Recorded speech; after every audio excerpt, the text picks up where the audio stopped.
Agora, a gente está falando aqui nesses dias sobre o pecado, sobre o malefício do pecado e sobre a força oposta ao pecado, que é santidade. E o nosso foco, ao contrário do que talvez muita gente imaginava quando eu anunciei, eu vou pregar sobre o pecado. Pregar sobre o pecado, basta você dar uma olhada na palavra, e em especial no contexto de nova aliança, e você vai ver que muito pouco se fala sobre pecado. Muito pouco, mas muito se fala sobre santidade e santificação. Por quê? Porque o alvo da igreja não é ficar malhando em questão relacionada com o pecado, mas ficar batendo em cima da nossa nova identidade em Cristo. E para saber como é que nós vivenciamos isso, vivenciar a nova identidade em Cristo tem um outro nome na Bíblia, chama-se santificação. Eu sei que isso é um conceito que não se conta, não se fala, não se diz por aí. E não se diz exatamente por desconhecimento mesmo. Não é simplesmente porque querem esconder de você a sua nova identidade, quem você é em Cristo, quem Deus realmente é. É uma questão de ignorância, de desconhecimento. E quando eu falo de ignorância, não estou usando o termo no sentido pejorativo, mas no sentido de alguém que ignora, que desconhece um determinado tema. E por desconhecer, não fala. E se fala muito sobre o pecado, mas você vai ver que o apóstolo Paulo, na Nova Aliança, no Novo Testamento, nos conceitos da Nova Aliança, quando ele fala sobre o pecado, ele está falando sobre hamartia, que é a fonte, a origem do pecado. E quando ele fala sobre hamartia, ele diz, olha, nós não estamos mais vivendo em hamartia. Nós éramos pecadores porque tínhamos uma natureza pecaminosa. Então a natureza que havia em nós era hamartia, a fonte do pecado, a origem do pecado. Mas na cruz do Calvário, Jesus fez uma obra plena e completa. E segundo diz para nós o livro de Hebreus, ele fez uma obra que aniquilou hamartia. Não fez simplesmente, afastou para um lado, botou numa espécie de prisão de onde hamartia pode fugir. Não, ele aniquilou na nossa vida hamartia, a fonte do pecado, a origem do pecado. E Jesus, nós vimos isso aqui, que Jesus não foi à cruz para lidar com os pecados. Hamartano é verbo, são as ações, roubar, matar, mentir, adulterar, isso é hamartano, isso são os pecados. Jesus não foi à cruz para lidar com isso simplesmente. Para perdoar pecados, Jesus já tinha perdoado em vida os pecados de muita gente. Então, por que foi necessário ir à cruz? Porque simplesmente perdoar pecados não resolve o problema de hamartia. Hamartia é um problema que ser humano algum consegue lidar. Não tem como o ser humano lidar com isso. O ser humano não tem como lidar com a fonte do pecado. Ele não consegue anular, ele não consegue destruir, ele não consegue remover de si mesmo a fonte do pecado, que é a natureza pecaminosa que nós herdamos de Adão. Eu vi na internet alguns pastores debatendo e questionando essa história. Não, somos herdeiros, não somos herdeiros de Adão. O que Adão fez ficou com Adão. E depois, não, nós somos descendentes de Adão. E trouxemos conosco, ainda que nós não estávamos no Éden. Não estávamos lá, não fizemos nada. Não temos nada a ver com as ações de Adão. Mas assim como eu sou descendente de italianos, se dependesse da minha escolha, eu tinha nascido na Itália. Mas o meu avô tomou uma decisão de sair de lá, vir para o Brasil, não consultou nem a mim, nem ao meu pai, nem aos meus tios, porque nenhum de nós tinha nascido. Nós estávamos ainda nele. E por causa da decisão dele de sair da Itália e vir para o Brasil, meu pai, meus tios, minha tia, minhas primas, meus primos, meus filhos, meus netos, todos nós sofremos a consequência da decisão dele, de sair de lá e vir para cá. Então, nós somos brasileiros porque é uma decisão que meu avô tomou. Eu nasci no Rio de Janeiro, mas o meu outro avô era alagoano. Eu devia ter nascido em Maceió, mas o meu avô não pediu permissão, nem licença para ninguém para sair de lá para vir para o Rio. Então eu nasci carioca porque o meu avô tomou uma decisão. E nós da família, eu, minha mãe, minhas tias, tios, primos e primas, todos só podemos agora desfrutar da consequência da decisão desses meus avós. Então é preciso que a gente entenda que em Adão nós herdamos a natureza pecaminosa. Mas essa natureza, na vida daquele que decide por Jesus, daquele que toma uma decisão consciente por Jesus, que diz: eu entendo que Jesus é o caminho, a verdade e a vida, eu quero recebê-lo como meu Senhor e Salvador. Não é uma questão de você ter sido batizado na igreja católica quando bebê. Um bebê não tem condições de tomar decisão. E a Bíblia, Jesus é muito claro: aquele que crer e depois de crer for batizado, será salvo. Então não é eu sou batizado para depois crer. Não, eu primeiro creio para depois ser batizado. E por isso hoje nós vamos ter um batismo. Aquele piscinão está montado ali, é o piscinão da Barra, está montado ali, justamente porque hoje à noite a gente vai ter batismo nas águas. Quem são essas pessoas que vão se batizar ali? São pessoas que conscientemente tomaram uma decisão por Jesus. Eu entendo que Jesus é o caminho, a verdade e a vida, e eu quero que Ele seja o meu Senhor. Então essa pessoa creu, tomou uma decisão consciente, agora conscientemente ela vai ao batismo sepultar a velha criatura, sepultar a velha natureza pecaminosa, que na vida dela foi aniquilada pelo trabalho de Jesus Cristo na cruz do Calvário. Agora, eu quero mostrar para você aqui uma coisa, um versículo muito mal interpretado em João. João capítulo 16.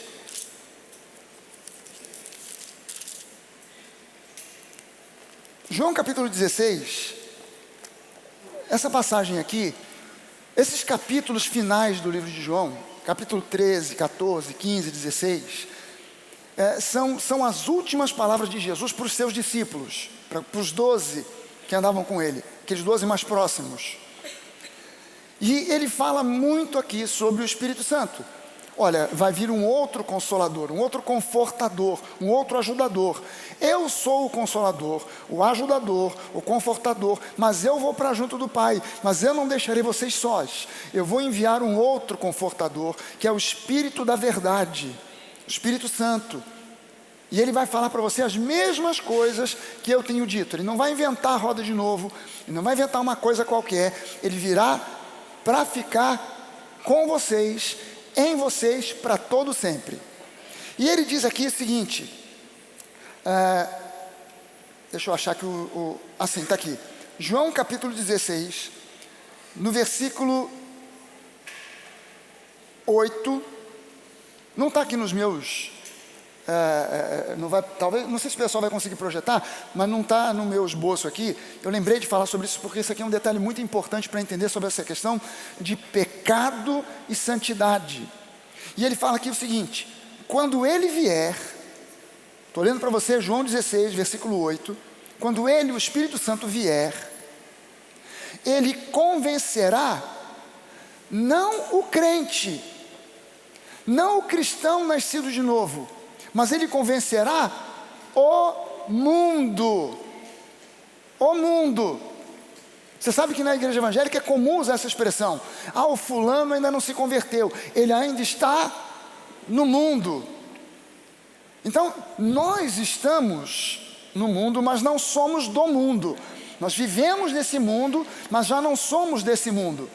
Agora, ele está dizendo assim, que quando o Espírito Santo viesse, o papel dele no mundo, onde nós já não estamos mais, nós que já recebemos a Jesus, no mundo o papel do Espírito Santo é convencer o mundo do pecado. O papel do Espírito Santo na igreja não é de convencer o cristão do pecado. Quem nos convence do pecado é a nossa própria consciência nascida de novo.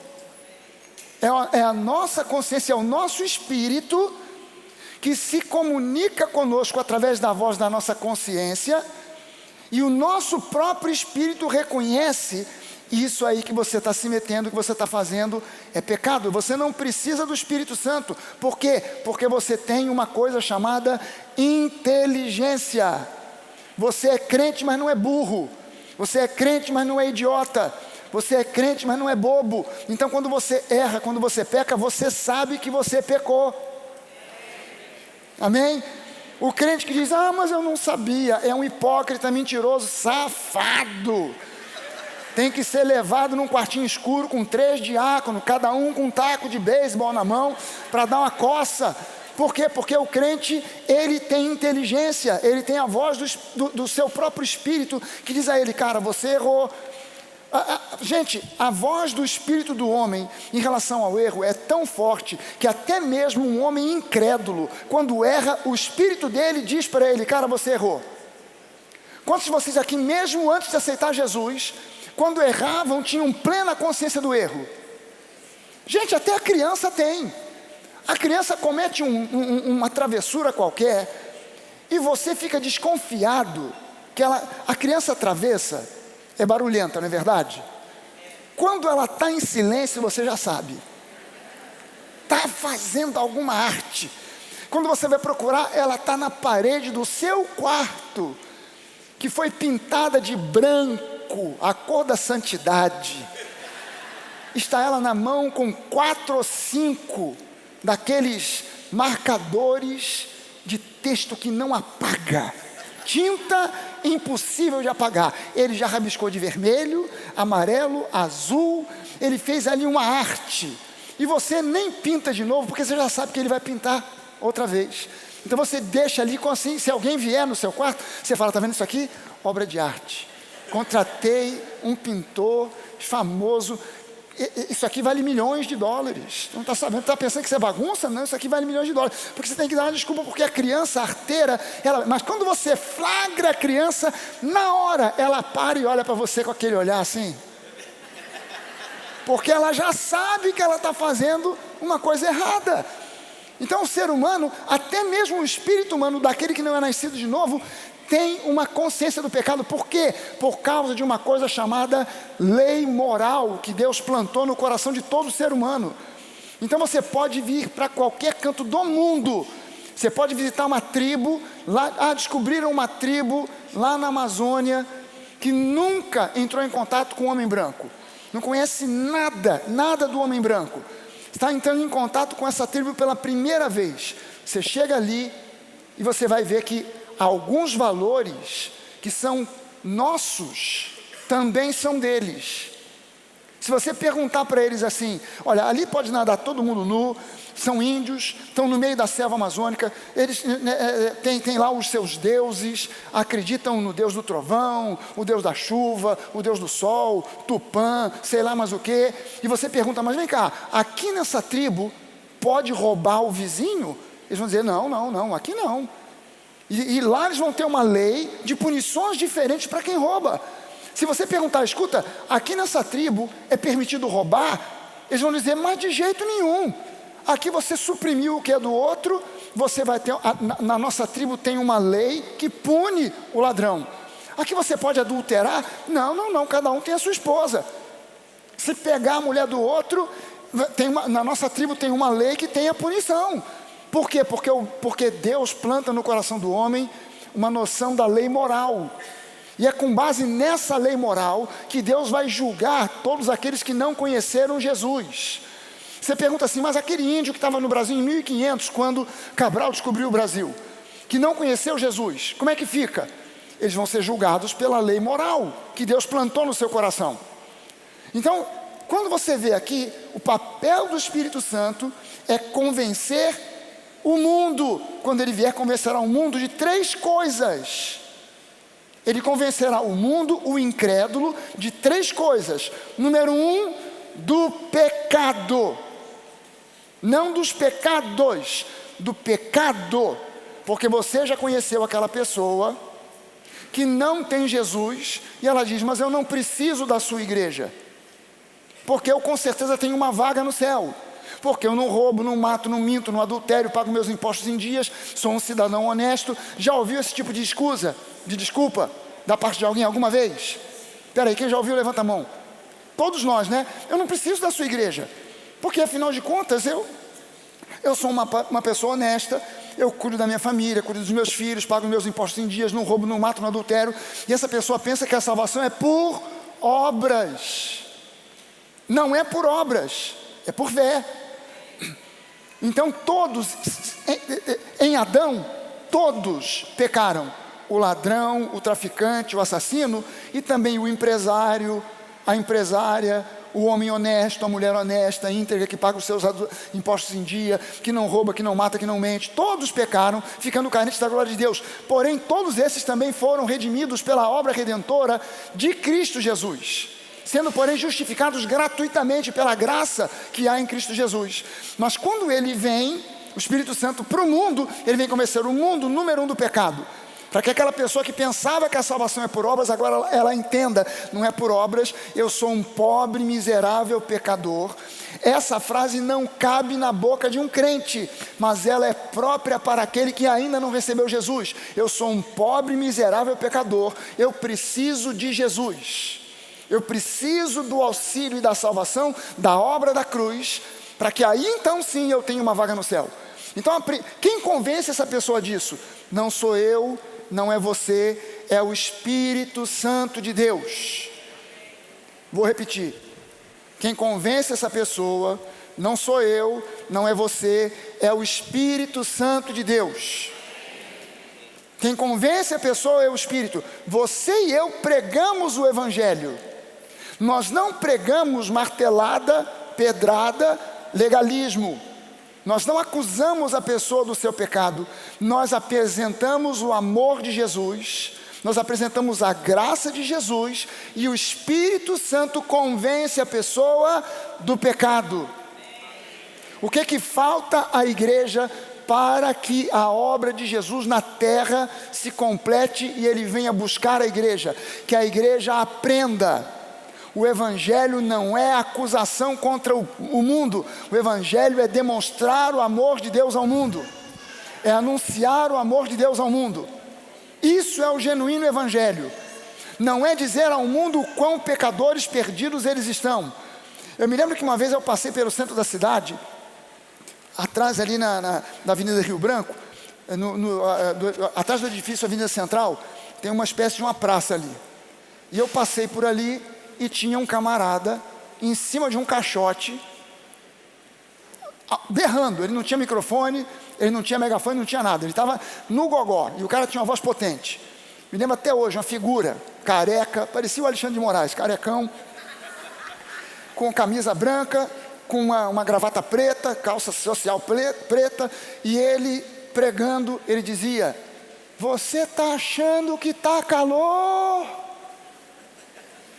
Aí eu diminuí o passo. Falei, deixa eu ouvir o que esse cara vai dizer. Você pensa que estava um sol de rachar. Você pensa que está calor? No inferno é pior. Ele falava como se já tivesse ido lá e voltado. Ele dizia, no inferno é pior. E ele começou a desfiar aquela questão do inferno, que o inferno é assim, o inferno é assado. Ninguém parava para ouvir. Todas as pessoas passavam, continuavam passando para lá e para cá. Ninguém queria dar atenção àquilo.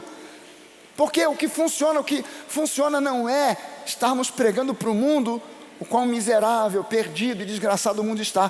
Todo mundo está convencido disso. Converse com qualquer pessoa e a pessoa vai dizer, está ruim, está complicado, está esquisito. Esse negócio todo aí que a gente está ouvindo, tanta filosofia maluca, tanta ideia doida nesse mundo, tanta violência, tanto roubo, tanta morte, tanto assalto, tanta miséria, tanta desgraça, tanta gente morrendo, tanta guerra.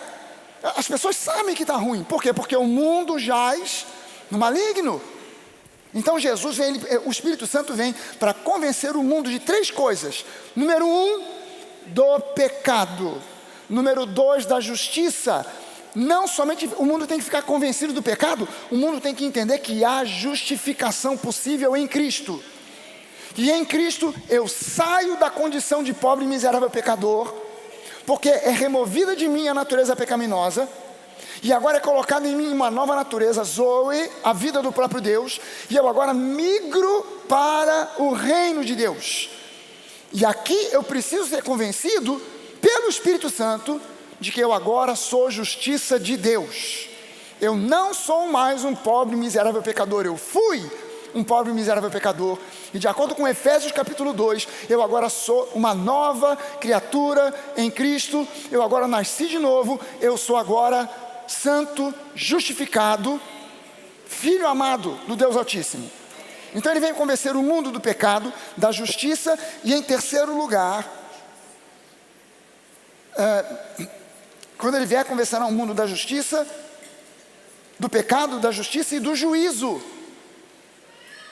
Do pecado, da justiça e do juízo, para entender que o príncipe desse mundo, é a terceira coisa que a pessoa recém-convertida tem que entender: o príncipe desse mundo, Satanás, já está julgado, para que ela não ande por aí com medo de Satanás. Porque é o diabo, porque é o demônio, porque é o diabo. Papo de demônio não é para nós. O diabo já foi derrotado. Nós somos mais que vencedores em Cristo, porque Ele expôs na cruz ao vexame público todos os principados, potestades, todos os demônios desse mundo já foram derrotados e expostos ao vexame público. Então você tem que saber de uma coisa, você tem que entender uma coisa, preste atenção nisso. Quando você vê no YouTube ou em algum lugar um vídeo de um pastor expulsando um demônio de uma pessoa que manifestou um demônio, e o demônio não sai, aquilo ali não é demônio. Aquilo ali é distúrbio neurovegetativo. É o chamado piti. É um choque você saber disso. Porque na autoridade do nome de Jesus, o demônio não pode resistir e dizer: não saia. Não tem essa. Quando você diz: você vai sair agora em nome de Jesus, você está citando o nome da maior autoridade. Você não está expulsando no nome do Donald Trump, você não está expulsando no nome do empresário ou sei lá quem, você não está expulsando no nome de alguma autoridade terrena, você está expulsando no nome de Jesus. Então ele simplesmente tem que obedecer e sair, ponto final, e acabou.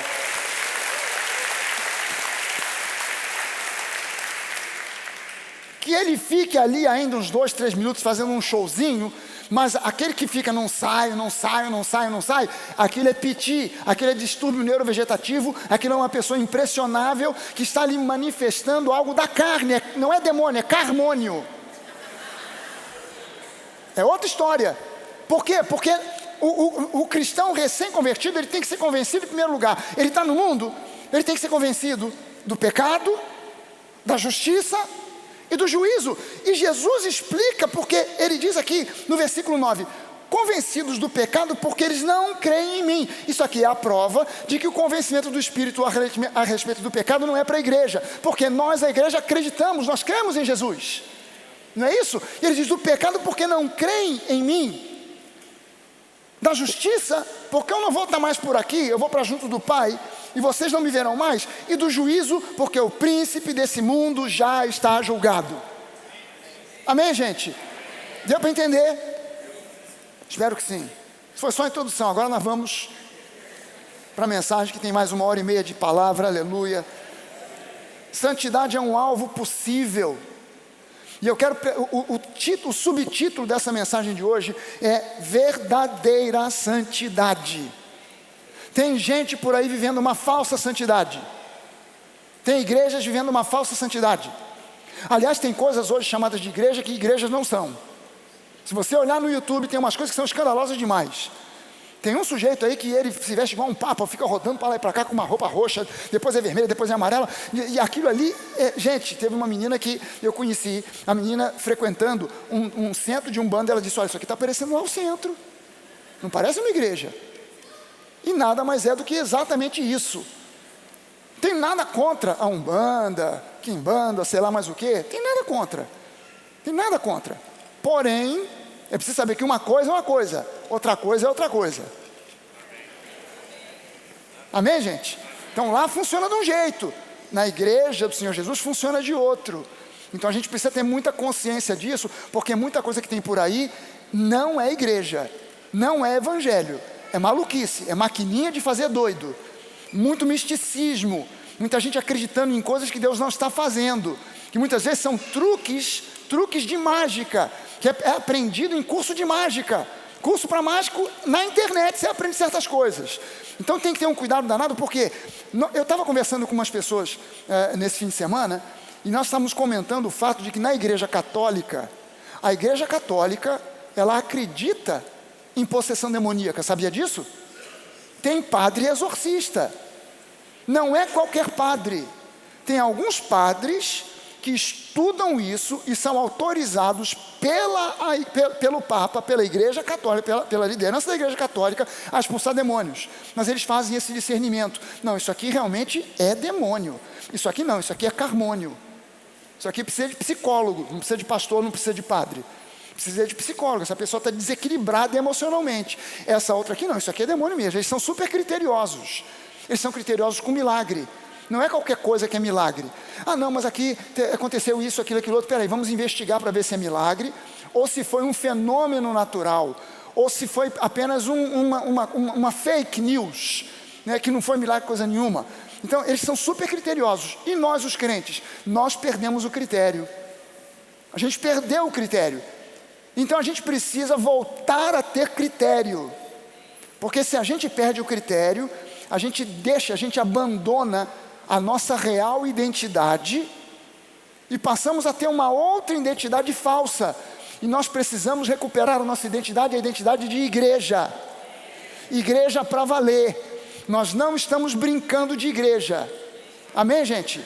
Nós não estamos brincando de igreja. Nós somos buscadores da verdade. Quem é membro da Nova se torna membro da Nova porque está buscando a verdade. Há pessoas às vezes que chegam para mim dizendo assim: pastor, estou frequentando aqui já há 2 semanas, como é que eu faço para ser membro? Eu digo: não faça isso agora.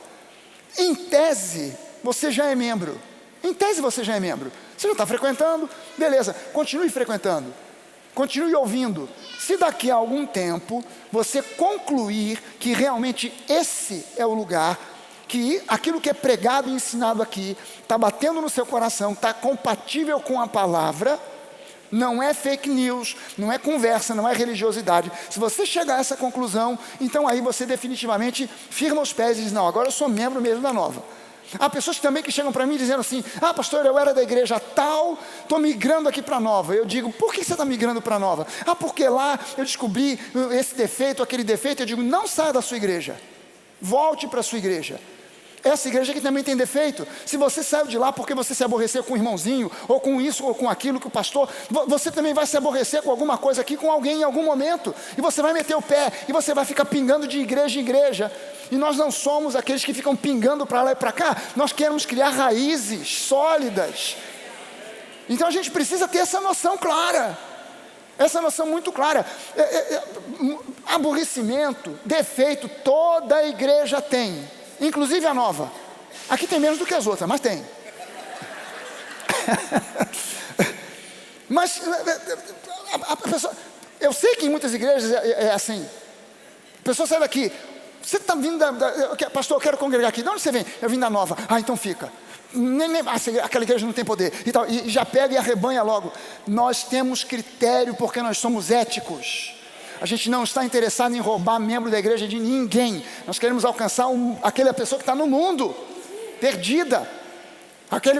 O famoso crente desigrejado, está sem igreja, está solto por aí.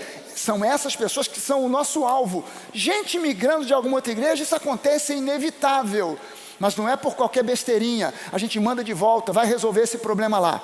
Volta lá, pede perdão, se acerta com quem você se aborreceu e vem. Se você agora quiser vir para cá, mas se vier, vem com honestidade e integridade. Perdoei o irmão, conversei com o irmão, falei com o pastor, conversei com o pastor, resolvi a parada, porque aqui me sinto mais identificado, aqui me sinto mais à vontade, então eu quero vir para cá. Ok, mas não é por qualquer coisa não, porque aqui a gente manda de volta para a igreja de onde veio. Da mesma forma que a gente está com o demônio, volta para o lugar de onde você saiu. Não vem para cá não. Essa foi a segunda introdução, então agora vamos voltar. Falar de verdadeira santidade. Eu vou falar hoje para você de 4 pontos. Semana que vem eu vou falar de outros 4. Mas hoje eu quero falar para você de 4 pontos que falam e revelam a verdadeira santidade. Viver em santidade é o oposto de viver no pecado. Já não vivemos no pecado. Se você é crente, nascido de novo, recebeu Jesus no seu coração, você já não vive no pecado. Você pode não estar vivendo ainda uma vida perfeita, super santa, mas você já não está no pecado. Pelo menos metade da igreja entendeu. Você já não está vivendo no pecado. Você pode ainda cometer atos de pecado, mas você já não está mais vivendo no pecado. Você ainda pode cometer hamartano, mas você não está vivendo mais em hamartia. Sua situação mudou. No espírito houve uma migração, uma transformação, uma substituição. Saiu a velha natureza, entrou agora a natureza do próprio Deus, Zoe. E agora você saiu das trevas para a luz. E agora você está sujeito a um processo chamado santificação, que é aprender como fala, como pensa, como anda, como age um santo. Você foi treinado a vida inteira para andar no pecado. Agora você vai ser retreinado, renovar sua mente, para andar de acordo com a sua nova identidade. Não mais de acordo com aquela velha identidade que já foi sepultada. Amém? Nós somos buscadores da verdade.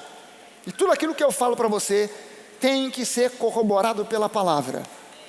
As pessoas são muito facilmente convencidas pelas tradições, pelas interpretações humanas, que muitas vezes se desviam daquele senso original da palavra.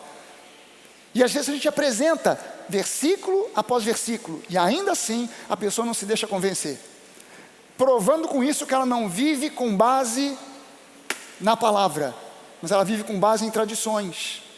E tradições vão levar muita gente para o inferno. A palavra é que faz com que nós vivamos na verdadeira santidade. Primeira coisa então que a gente precisa entender sobre verdadeira santidade. Eu preciso entender que as coisas antigas já passaram e eis que tudo se fez novo. Vou repetir. As coisas antigas já passaram e eis que tudo, não quase tudo, mas tudo se fez novo. Você pode levantar uma das suas mãos e dizer isso? Eu já não sou quem eu fui. Eu fui um pecador, mas em Cristo eu sou uma nova criatura, porque as coisas velhas já passaram e tudo se fez novo. Aleluia. Gente, 2 Coríntios 5,17 é exatamente o texto que diz isso. E assim, se alguém está em Cristo, não será, mas é uma nova criatura. As coisas antigas já passaram e tudo se fez novo. Esse tudo aqui, eu fui procurar essa palavra tudo no original grego e descobri que tudo no grego significa tudo. Não fica nada de fora. Tudo se fez novo.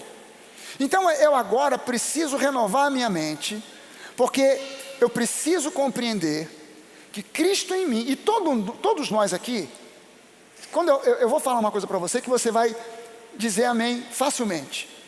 Todos nós aqui entendemos, ainda que não racionalmente, mas até intuitivamente, a gente acaba por entender que quando a gente recebe Jesus, precisa haver uma mudança radical da nossa visão de mundo. Isso também implica em relação à nossa visão sobre a sociedade, os nossos parentes, política, nós mesmos. A nossa visão de mundo, ela muda, e se você levar a palavra de Deus a sério, ela muda radicalmente. Eu não tenho vergonha nem medo de dizer para você que na minha juventude eu fui de esquerda para valer, com vontade, mas em Cristo eu não sou nem da esquerda, nem sou da direita, eu sou do alto. E o que eu procuro na política é a justiça, não a ideologia. O crente que é guiado por ideologia é criança espiritual, é imaturo na sua espiritualidade, ainda não cresceu o suficiente para entender que a busca, se você der uma olhada no que a palavra de Deus diz a respeito disso, eu quero que você grave Amós, capítulo 5, versículo 24.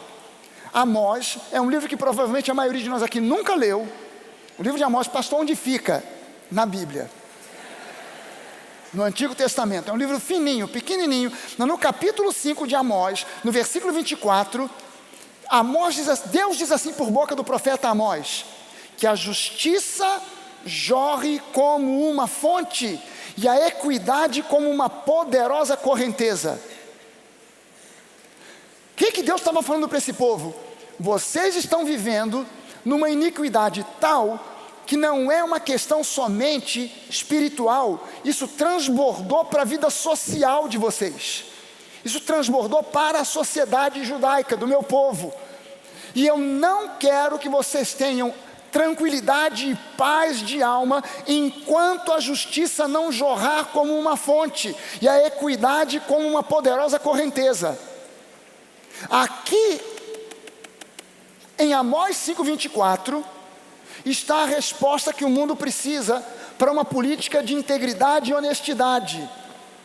Se você ler essa mesma passagem na Nova Versão Transformadora, diz assim: em vez disso, em vez da desigualdade, em vez da iniquidade, em vez da injustiça, desse modo corrompido de governar, em vez disso eu quero ver uma grande inundação de justiça e um rio inesgotável de retidão. Essa é a visão política do nosso Deus. Essa é a visão política de quem cresce e amadurece espiritualmente. A ideologia sempre vai te levar para um buraco, sempre vai te levar para o erro. E aí você, dominado pela ideologia, aquele político que você apoia começa a cometer iniquidades, erros, e você se cala porque a ideologia te proíbe de falar mal e contra aquilo que o mal político está fazendo. É assim que o mundo tem andado, é assim que a igreja tem andado. Critica o que vê quando se adequa à ideologia que a igreja abraçou, mas se cala quando aquela pessoa que representa aquela ideologia começa a cometer iniquidades, erros e injustiças, porque a ideologia o obriga a se calar, mas a palavra de Deus me obriga a falar, a confrontar, a olhar para a injustiça e dizer: não me interessa se você é de direita, não me interessa se você é de esquerda, você está cometendo uma injustiça contra o povo. Então você precisa se acertar, porque enquanto você estiver nisso, Deus estará contra você.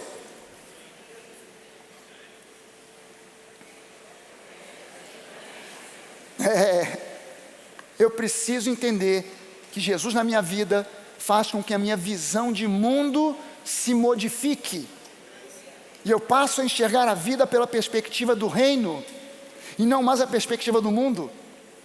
Quando o religioso ouve isso, e ele está focado na ideologia da esquerda, ou na ideologia de direita, ele range os dentes contra mim. E aí quando chega, como aconteceu na época da pandemia, range os dentes dizendo: o pastor Fragari tem que se posicionar. Não entendeu nada, coitado. Não entendeu nada.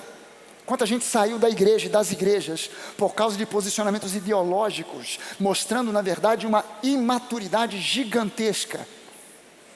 E continuam ainda hoje perdidos por aí, frequentando igrejas ideológicas, se esquecendo que Jesus não era homem de ideologias, era um homem do Espírito. Primeira coisa que eu preciso entender se eu quiser viver em real santidade: as coisas antigas já passaram, os meus pecados já não são motivo para Deus me desprezar. Por quê? Porque Ele prometeu: dos seus pecados eu jamais me lembrarei. Aleluia! Então a primeira coisa que eu preciso entender: as coisas antigas passaram. Ninguém pode mais olhar para você: ah, mas você agora está dando uma de santo, você agora frequenta a igreja, mas eu me lembro do que você fez no verão passado. Isso é um papo do inferno, querendo trazer drama de consciência para você. É a voz do diabo querendo trazer sobre você acusação e condenação. Rejeite isso em nome de Jesus. Rejeite essas vozes em nome de Jesus. E comece a confessar e a declarar: eu nasci de novo, eu sou uma nova criatura em Cristo. Aleluia.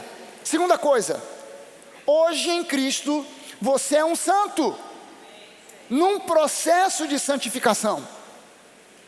Entenda bem o seguinte: justificação é um dom, é um presente, é algo imediato.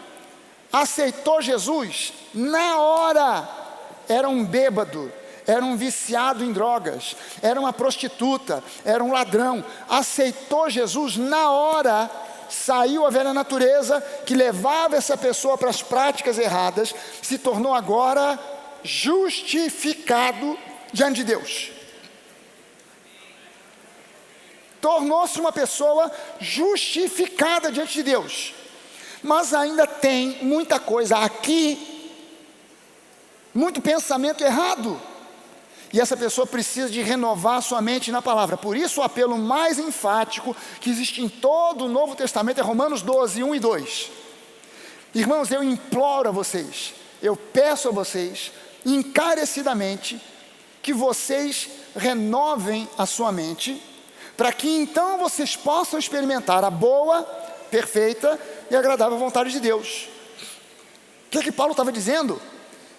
Vá para a palavra, medite nos conceitos da nova aliança, para você viver a vida abençoada que Deus planejou para você. Não mais seja atrapalhado pelos pensamentos daquilo que você aprendeu como velha criatura. A velha criatura morreu, mas a sua mente ainda lembra do que você fez, de tudo que você aprendeu. Então você precisa renovar a sua mente, e esse é o processo de santificação. Santificação não tem a ver com os lugares que você frequenta ou deixa de frequentar. Não tem a ver com a roupa que você veste ou deixa de vestir. A igreja tem uma cabeça ainda muito miúda, muito imatura. Não entende aonde Deus nos quer. Deus não quer que nós sejamos uma subcultura, fechados entre quatro paredes. Deus quer que nós estejamos com a nossa mente e os nossos olhos voltados para fora, para alcançar o mundo. Amém, gente? Eu já contei isso aqui, que uma vez eu saí para fazer um pedal à noite, e eu não sabia disso, mas estou eu pedalando ali na beira da praia do Recreio, e enquanto eu estava na pista da beira da praia, eu fui, quando eu fiz a volta, que eu voltei a pista perto dos prédios, eu comecei a ver umas meninas. A cada 20 ou 30 metros tinha uma menina parada ali. Eu olhei e falei, mas o que é isso aqui? O que está acontecendo aqui? Deve ser aqueles garotos que entregam aqueles papéis para negócio de prédio, que vai construindo, né? Até que eu me toquei, não, isso aí é prostituta. Cara, me deu uma agonia, e eu pensei, cara, da próxima vez que eu vier pedalar à noite, eu vou trazer uma grana. Eu pensei, quanto é que custa um programa com uma garota dessas? Não sei, R$50? É mais? É menos? Graças a Deus ninguém sabe. Amém, ainda bem. Ainda bem que ninguém sabe. Bom sinal, bom sinal. Mas eu pensei, vou levar um dinheiro e vou parar para dizer para ela, vem cá, toma essa grana aqui, para você ficar pelo menos 1 hora, sem ter que se relacionar com uma pessoa que você nunca viu na vida, que de repente você pode ter ali até um nojo daquela pessoa, mas você tem que chamar de meu bem, meu amorzinho, dar beijinho, não sei o que mais, pelo menos isso.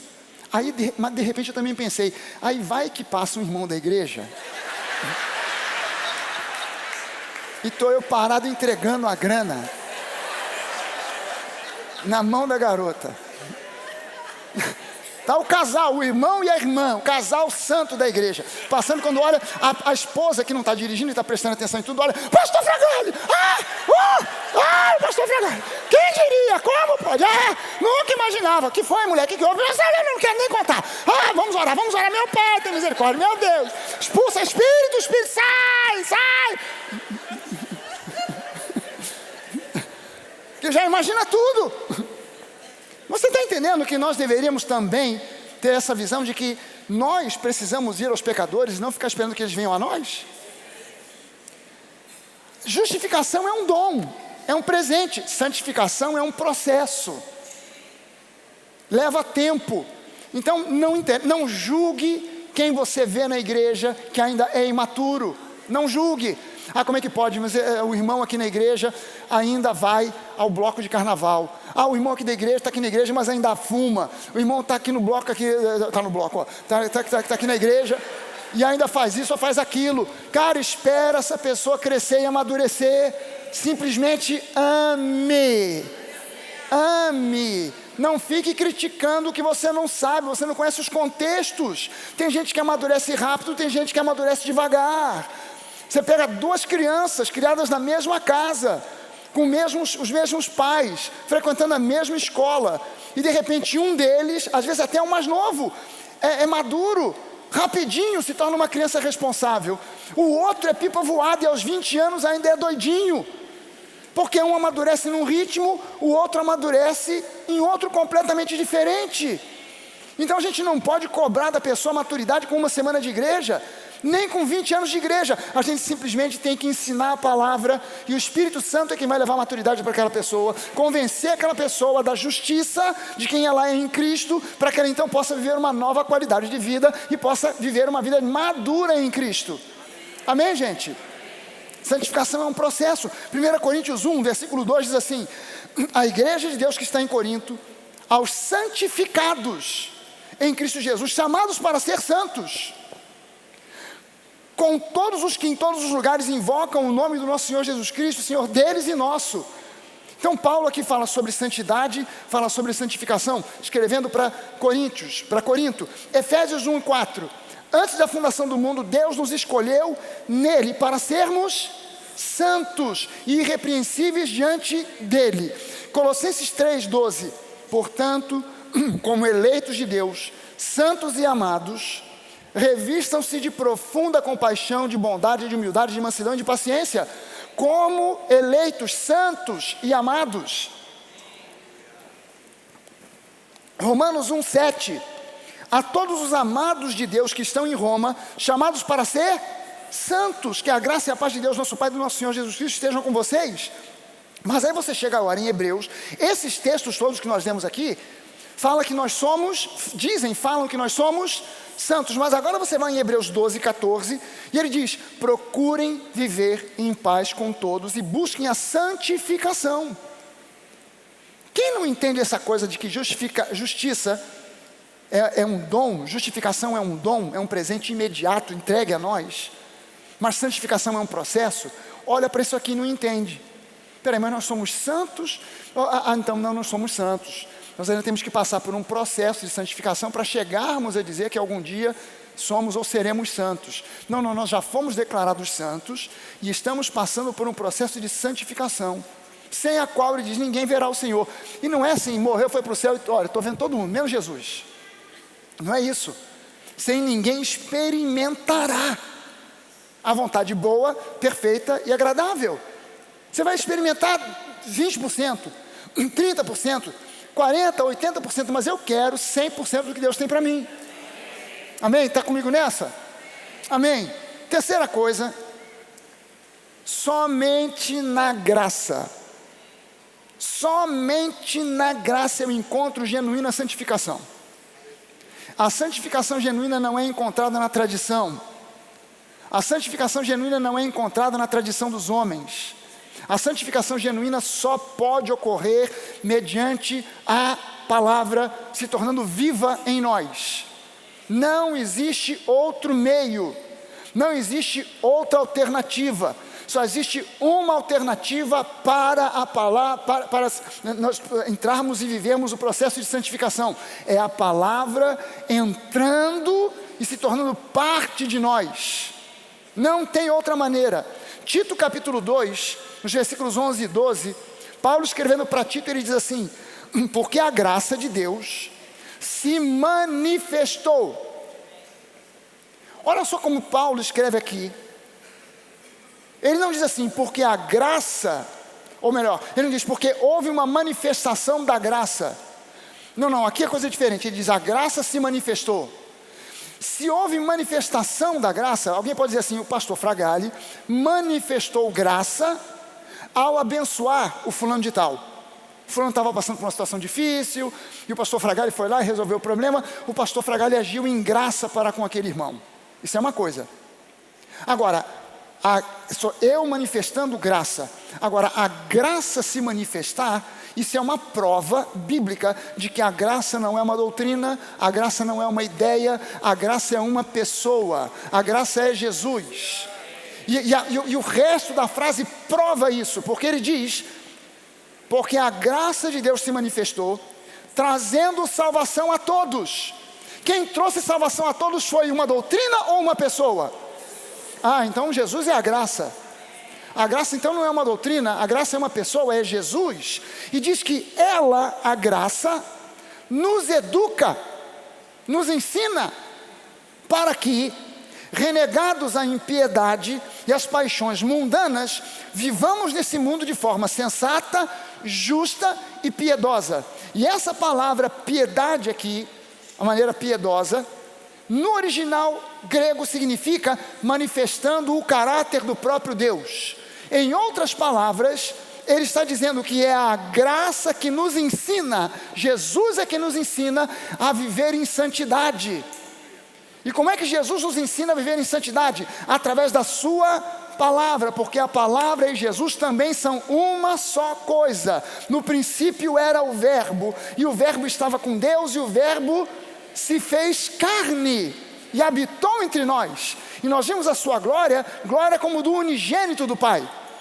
Então a palavra é Jesus, a graça é Jesus, e é a palavra que me ensina, é a graça que me ensina, não é a tradição do homem, não é a pregação a respeito do pecado, não é a pregação a respeito do inferno. O que me leva para a santidade, para a santificação, é a palavra, é meditar nos valores da palavra, nos princípios da nova aliança, porque isso é o que faz que eu renegue a impiedade, as paixões mundanas, e passe a viver nesse mundo de uma forma sensata, justa e piedosa, ou seja, manifestando o caráter de Deus. Deu para entender isso aí, gente? Quarta coisa, pastor, hoje o culto vai acabar mais cedo, aleluia. Não vai não que eu vou segurar você até 12:30, só porque você pensou isso, amém, em nome de Jesus.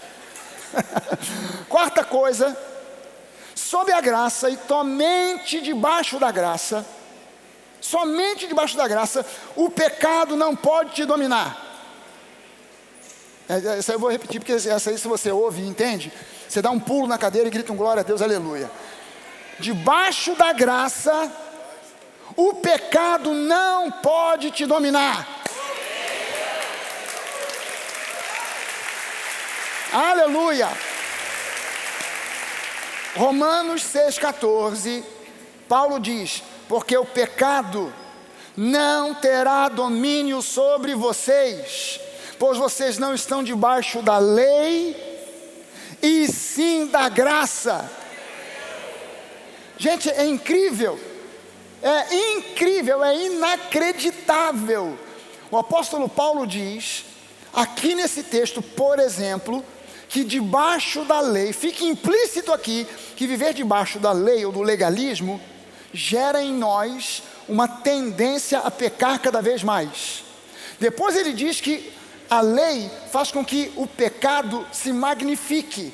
Ele fica debaixo de uma lente de aumento, em vez de diminuir e desaparecer, ele fica debaixo de uma lente de aumento.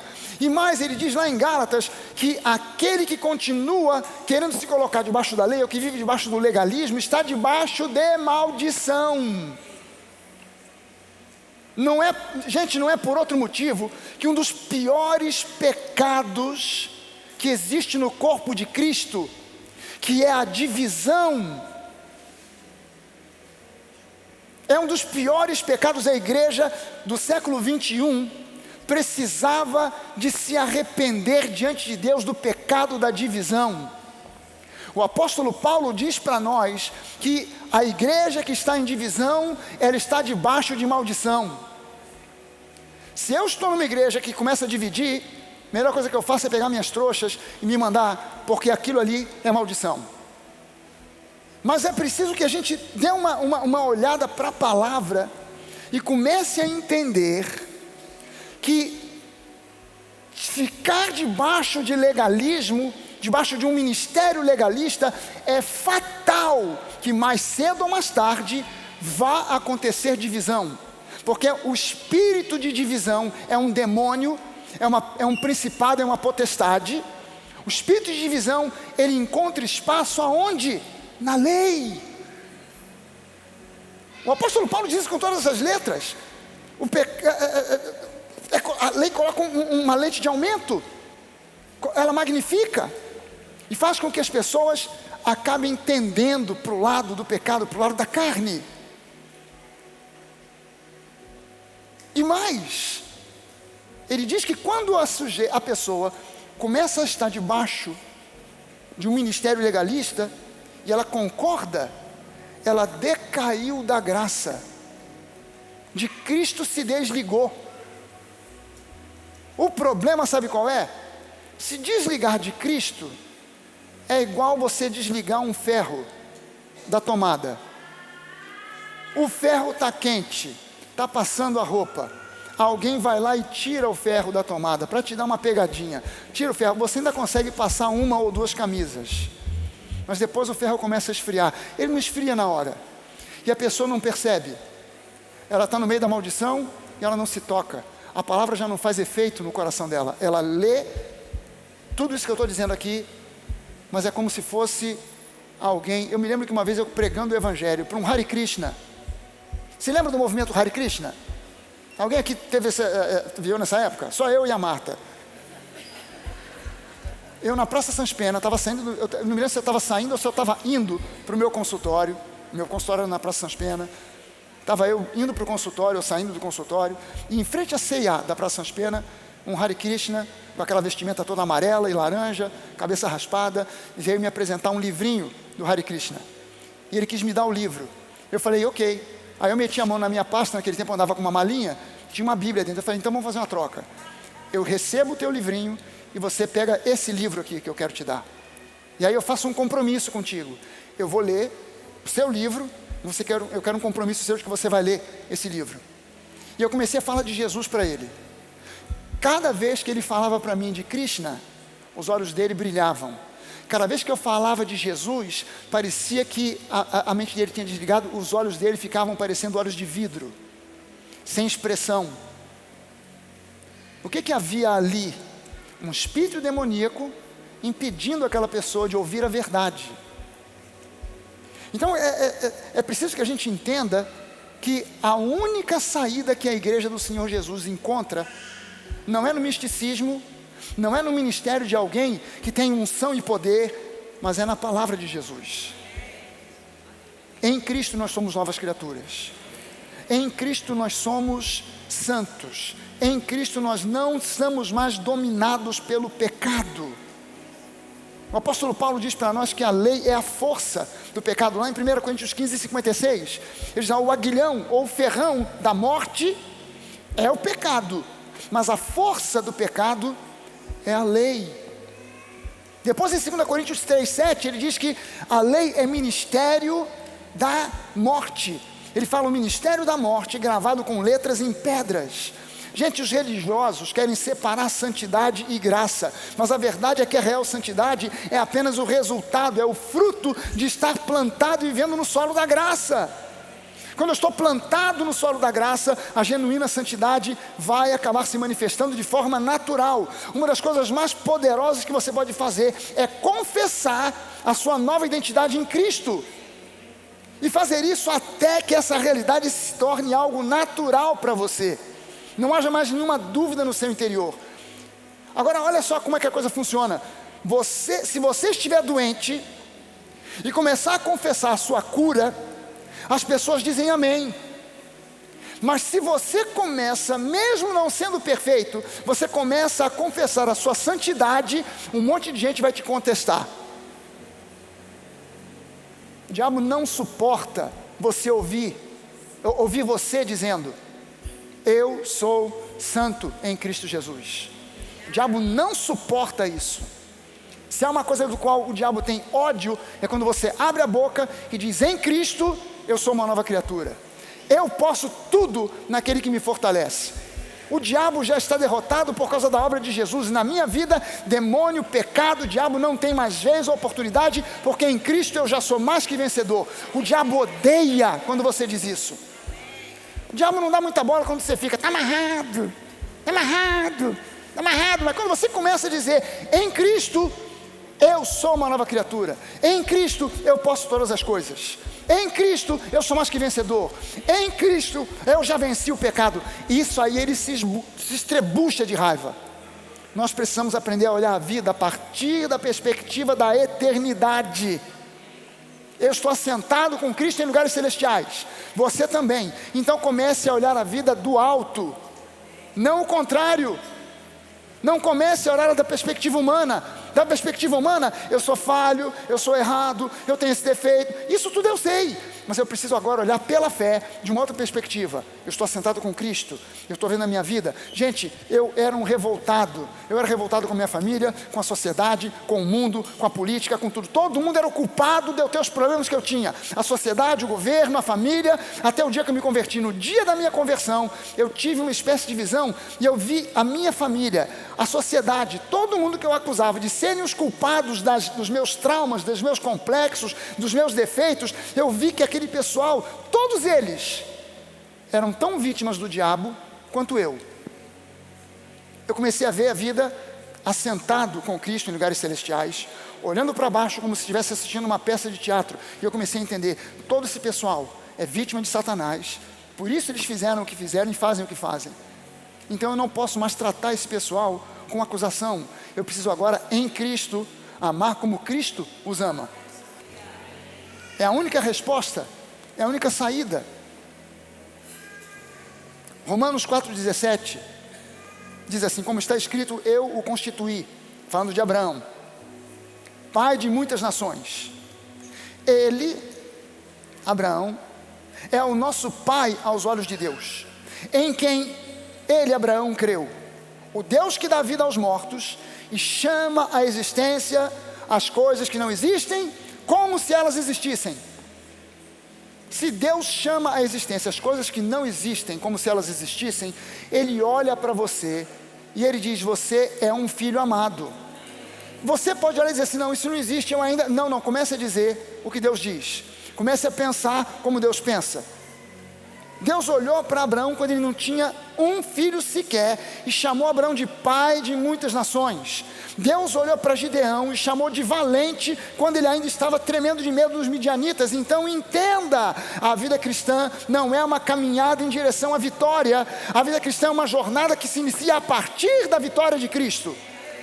Eu não estou caminhando na direção da vitória, eu estou partindo da vitória para mais do que vitória. Amém, gente? Você pode ficar de pé? Vamos orar?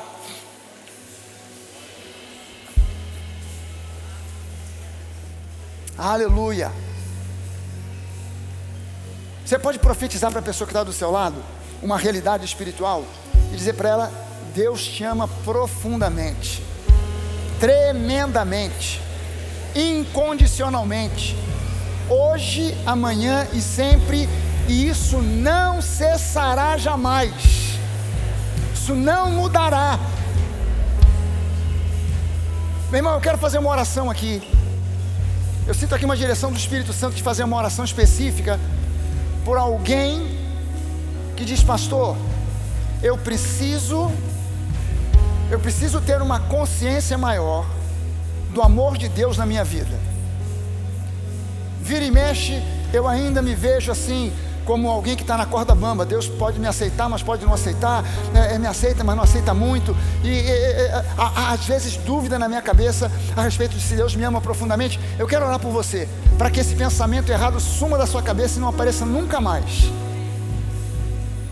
Se você precisa dessa oração, sai do seu lugar, vem aqui, eu quero orar com você aqui na frente. Eu quero orar com você aqui, junto comigo. Não importa se é uma pessoa, 2 ou 20 ou mais, mas eu quero orar para que você saia daqui hoje numa convicção plena de que o Senhor te ama profundamente e que não há dúvida alguma no coração de Deus em relação a isso. Deus não olha para você dizendo assim, eu te amo, mas olha, só até a primeira pisada de bola.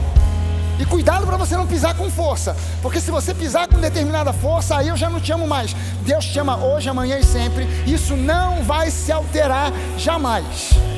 Isso não vai se alterar. Não tem a ver com as circunstâncias que você esteja vivendo agora. Ainda que você diga, pastor, mas as minhas circunstâncias, eu estou passando por uma necessidade, por um problema financeiro, eu estou passando por uma crise no meu casamento. Será que Deus realmente me ama? Deus não te ama mais ou menos de acordo com as circunstâncias? Deixa eu pedir para os pastores e pastoras se aproximarem aqui para orar por cada uma dessas pessoas aqui junto comigo. Deus não te ama mais ou menos porque as circunstâncias estão ruins. O ser humano às vezes julga assim: ah, eu estou bem, estou com grana, família está bem, está tudo certo, então é porque Deus me ama. Cara, isso é um testemunho maravilhoso. Mas o contrário disso, cara, eu estou passando por um vale, estou passando por um sufoco, por um problema na área financeira ou na área de família, não significa que Deus te ama menos, ou que Ele está te colocando numa situação aflitiva para você aprender uma lição. Não, não é nada disso. Deus te trouxe aqui para que você hoje entenda e compreenda: Ele te ama apesar das circunstâncias. Ele te ama profundamente, jamais te amou menos, jamais diminuirá esse amor para você, e não importa o que esteja acontecendo hoje e agora na sua vida, em nome de Jesus. Então eu queria que você colocasse a sua mão, você que está aqui à frente, coloca uma das suas mãos sobre o seu coração, deixa essa pessoa que está orando com você agora orar junto com você. Nós estamos impondo as mãos, orando e declarando e determinando agora que todo pensamento mentiroso seja bloqueado pelo escudo de Deus na sua vida, em nome de Jesus. Todo pensamento de menos-valia, todo pensamento de complexos e traumas do passado, todo pensamento que gera no seu coração mágoa, ressentimento e até mesmo muitas vezes ódio com relação a pessoas que te magoaram, que te feriram no passado, estão repreendidos agora em nome de Jesus. Que seja eu quero te convidar em nome de Jesus para colocar sobre a sua cabeça agora, hoje, o capacete da salvação que protege a sua mente. Diga para você mesmo: eu sou salvo, eu sou salva, e isso não pode ser alterado, não pode ser mudado, para que esse capacete proteja a sua mente desses pensamentos mentirosos e errados que vêm do inferno para tentar te desestabilizar. Em nome de Jesus, filho, filha amada, filho amado, aleluia. O Senhor se importa, o Senhor cuida de você. Ele te trouxe hoje aqui para que você ouvisse e entendesse: nada nem ninguém pode te separar do amor de Deus. Romanos 8 começa dizendo: nada, agora, porém em Cristo, nada pode te separar do amor de Deus. Nada pode te separar do amor de Deus. Falhas, erros, nada pode te separar do amor de Deus. Passado, ainda que seja um passado recente, ontem, nada pode te separar do amor de Deus. Em nome de Jesus, Pai, em nome de Jesus, nós te apresentamos cada uma dessas pessoas e declaramos aqui agora, em nome de Jesus, crescimento, amadurecimento, avanço espiritual, para que eles sejam convencidos pelo Teu Espírito de que nada abala o Teu amor na vida delas. Nada pode separá-las do amor de Deus que está em Cristo. Muito obrigado, Pai, no nome de Jesus. Que haja renovação de mente, que haja convencimento da parte do Teu Espírito Santo. Em nome de Jesus, em nome do Senhor Jesus, que haja convencimento da parte do Espírito Santo de que essa pessoa e que cada um de nós aqui é um filho amado, é uma filha amada. Você pode levantar as suas duas mãos e repetir em alto e bom som comigo, dizendo: nada, absolutamente nada pode me separar do amor de Deus que está em Cristo Jesus. Toda mentira do inferno que tenta me convencer que eu não sou amado está repreendida agora, em nome de Jesus, porque eu sei que sei, porque sei pela palavra que eu sou amado, em nome de Jesus. Muito obrigado, Senhor, pelo Teu amor. Aleluia, amém, aleluia, amém, amém, amém.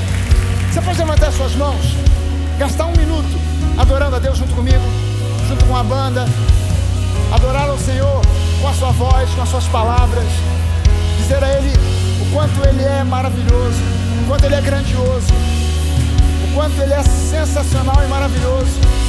Aleluia.